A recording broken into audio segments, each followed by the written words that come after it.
উপদেষ্টা আসিফ মাহমুদ একের পর এক কর্মকাণ্ড করে যাচ্ছে। আমরা এবারে ঈদে একটা ভিডিও দেখলাম, স্ক্রিনে আপনারা বেশ কিছু ছবি দেখতে পাচ্ছেন। এই ছবিগুলো সারা বাংলাদেশে গতকালকে থেকে আজকে পর্যন্ত এই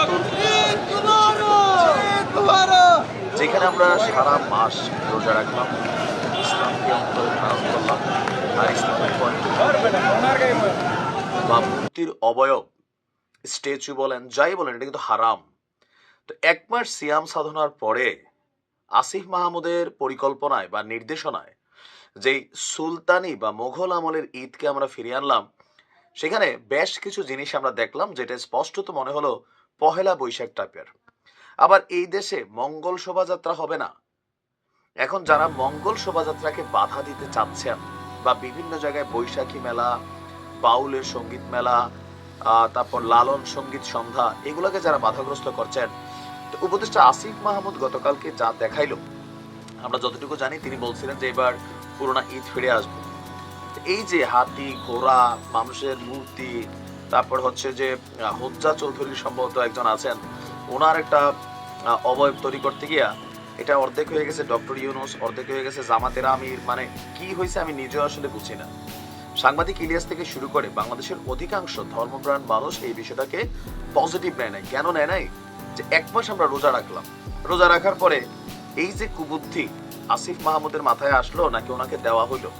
কারণ আমরা তো ভাই ঈদের মধ্যে, ঈদের মিছিল হইতে পারে সুন্দর, ঈদের জন্য পটাকা ফুটতে পারে সেটা সুন্দর, খাবার দাবার হইতে পারে এটা সুন্দর, উপহার দেওয়া হইতে পারে এটা সুন্দর, কিন্তু ঈদের দিন মানে এই ধরনের মূর্তি, প্রাণীর মূর্তি, মানুষের মূর্তি বানাইয়া ঘোড়ার পিঠে ঢুকাইয়া, এটাতে আসলে কি অর্জন করা হলো?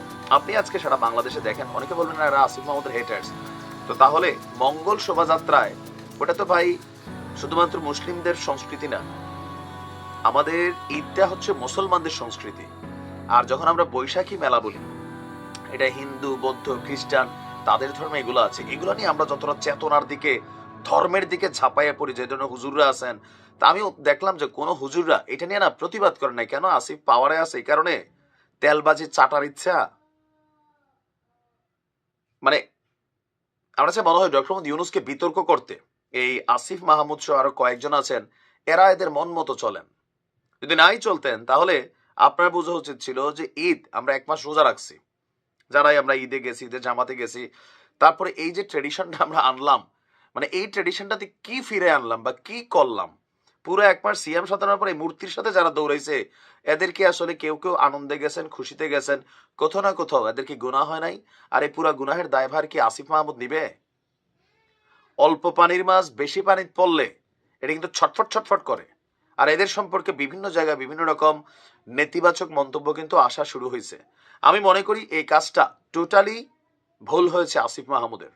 সুলতানি আমলের ঈদ মিছিল আসতে পারে, ঈদ আনন্দ আসতে পারে, কিন্তু এমন কোনো কিছু আনা উচিত না যেটা ধর্মীয়ভাবে সাংঘর্ষিক, অন্তত ঈদের